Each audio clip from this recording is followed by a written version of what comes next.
ప్రియమైన వారలారా, ఎలా ఉన్నారు? బాగున్నారా? సంతోషంగా ఉన్నారా మీరు? సంతోషంగా ఉండడానికి ప్రయత్నం చేస్తున్నాను, అయితే సంతోషంగా ఉండలేకపోతున్నాను. ఎందుకు ఉండలేకపోతున్నారు అని అనుకుంటున్నారా? దేవుడొచ్చి జవాబే ఇవ్వనంటున్నారు. ప్రార్థించి చూశాను, ఏ జవాబు రాలేదు. దేవుడే నన్ను మర్చిపోయినట్లుగా ఆయన ముఖం మరుగై ఉన్నది. ఆయన ప్రసన్నతను గ్రహించలేకపోతున్నాను. ఆయన ముఖము నాకు మరుగై ఉన్నట్లు తెలియచున్నది. దేవునికి నాపై కోపమా?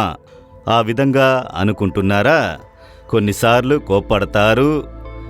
ఎందుకో తెలుసా? ఆయన మన తండ్రి కదా. లోబడని బిడ్డ మీద తండ్రికి ఒక కోపం వస్తుంది తెలుసా? నేను చెప్పాను, నీవు చెయ్యలేదు, పో, నాతో మాట్లాడకు అని చెబుతారు కదా. ఆ విధంగానే ఆయన కూడా, ఆయన మనల్ని పిల్లల వలె ప్రేమించుచున్నారు కదా. చూడండి, వేద గ్రంథంలో యెషయా 54వ అధ్యాయము 8వ వచనములో, నిమిషం మాత్రము విముఖుడను అయితిని, నిమిషం మాత్రము నీకు విముఖుడను అయితిని, నిత్యమైన కృపతో నీకు వాత్సల్యము చూపుదును అని ప్రభు చెబుతున్నారు. ఆయన ముఖమును మనకు మరుగు చేయుదురట. ఆ విధంగా ఫీల్ చేసి ఉన్నారా? నేను అలా ఫీల్ చేసి ఉన్నాను. కొన్నిసార్లు ఎంత ప్రార్థించినా కూడా ఆయన ప్రసన్నతను గ్రహించలేము. ఆయన ముఖమును మరుగు చేసుకుంటారు. అయితే నిత్యమైన కృపతో ఆయన కనికరము చూపెదరట. మనము తప్పు చేసినప్పుడు మనల్ని సరిచేయుటకు ఆయన ముఖమును మరుగుపరుచుదురు. ఒక బిడ్డ క్రమంగా చదవడం లేదు, మార్కులు తీయలేదు, దుష్ట స్నేహితులతో తిరుగుతూ వచ్చుచున్నాడు. తండ్రి చెబుతాడు, మాట్లాడకపోరా, నేను చెప్పినట్లుగా చేసేది లేదు, క్రమంగా చదవడం లేదు, మార్కులు తీయడం లేదు అని చెప్పి మాట్లాడకుండా ఉంటారు. చూశారా? వీరు మాట్లాడాలనుకున్న ముఖమును తిప్పుకొని పోతారు. అందుచేత తండ్రికి బిడ్డ మీద ప్రేమ లేదని అర్థమా? ప్రేమ వల్లనే ముఖమును మరుగు చేయుచున్నారు. అలాగైనా వీరిని సరిచెయ్యాలి అని చెప్పి. ఒకసారి నేను ఒక కూటములో వాక్యము చెప్పాలి. అప్పుడు దేవుని పాదముల యొద్ద ఉదయమునే ఉపవాసముతో ప్రార్థించుచుండుట నా అలవాటు. నేను కనిపెట్టుకుని ఉదయం నుండి ప్రార్థించుచున్నాను. అప్పుడు ప్రార్థించుచున్నాను, గంట అయింది, 2 గంటలైనవి, దేవుని ముఖమును నేను చూడలేకపోతున్నాను. అంతేకాదు, ఆత్మలో ఆయనను దర్శించలేకపోయాను, ఆయన స్వరమును వినలేకపోయాను. నేను ఏ సందేశం ఇవ్వాలి, ఈ దినం కూడికలో ఏం మాట్లాడాలి? దేవుని ముఖము అలాగే నాకు మరుగై ఉన్నట్లు ఆయన ప్రసన్నతను గ్రహించలేకపోయాను. అప్పుడు నేను దేవుణ్ణి స్తుతించి పాటలు పాడి చూశాను, ప్రార్థించుచున్నాను, మోకాళ్ల మీదనే ఉన్నాను. 2 గంటలు అయినవి. ఆయన ముఖము నాకు మరుగయ్యున్నది, నాలో తడబాటు. అప్పుడు నేను మనసు విరిగి, దేవా, మీరు మీ ముఖమును నాకు మరుగు చేస్తే నేనెలా ఈరోజు ప్రసంగించగలను? మీరు వచ్చి సందేశము చెబితేనే కదా నేను ప్రసంగించగలను. మీరు చెప్పకుండా నేనెలా మాట్లాడగలను? మీ ప్రసన్నతను నేను గ్రహించలేకపోతున్నాను.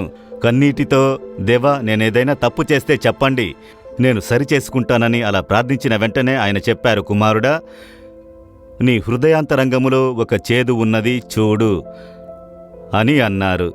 హృదయాంతరంగములో చేదు, ఒక వ్యక్తిని గూర్చి చేదు ఉన్నది.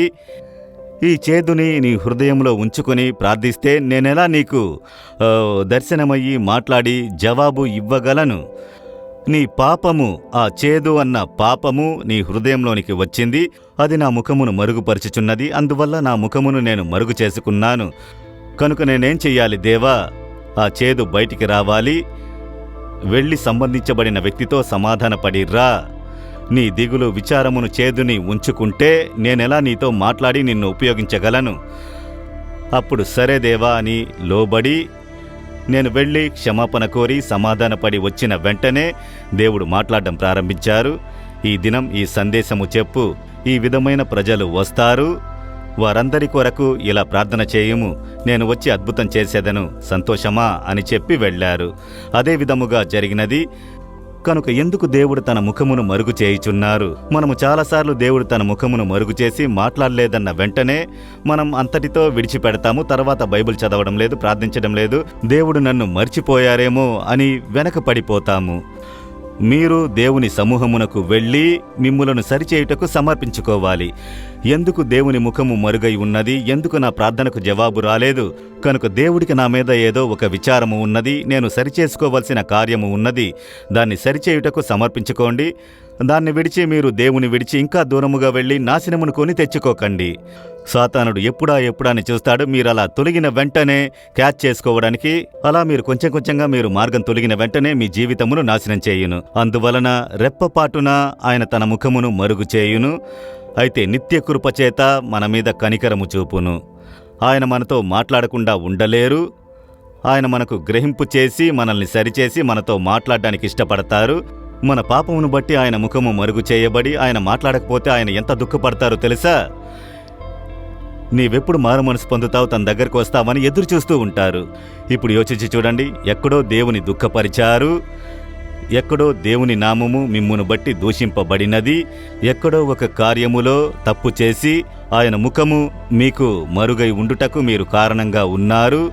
అందువల్ల ఆయన మరుగు చేసుకున్నారు. అయితే మిమ్మల్ని కనికరించుటకు కనిపెట్టుకుని ఉన్నారు. మిమ్మల్ని క్షమించుటకు, మిమ్మల్ని సరిచేయుటకు, ఆశీర్వదించుటకు కనిపెట్టుకుని ఉన్నారు. దేవా, నన్ను క్షమించుడి, నేను తప్పు చేశాను, మిమ్ములను దుఃఖపరిచాను, మీ ముఖమును నాకు మరుగు చేయకండి, మీరు మాట్లాడకపోతే నేను జీవించలేను, నన్ను క్షమించండి, సరిచేయుడి అని ఒక మాట చెప్పండి. ఆయన కనిపెట్టుకుని ఉన్నారు. మిమ్మల్ని వెంటనే పైకి లేవనెత్తును, మిమ్మును కడిగి శుభ్రపరిచి ఆయనే మిమ్మును హత్తుకొనును. ఆయనే ఆ పాపమును మార్చగలరు. ఆయన మార్చి సరిచేసి మనల్ని చేర్చుకొనెదరు. నిత్య కృపను బట్టి నీ మీద కనికరము చూపేదనని చెబుతున్నారు. దేవా, నన్ను క్షమించుడి, నా కొరతలు తప్పులు క్షమించుడి, మిమ్మును దుఃఖపరచునట్లు వేదనపరచునట్లు నడుచుకున్నందుకు క్షమించుడి, మీ ముఖమును మాత్రం నాకు మరుగు చేయకండి.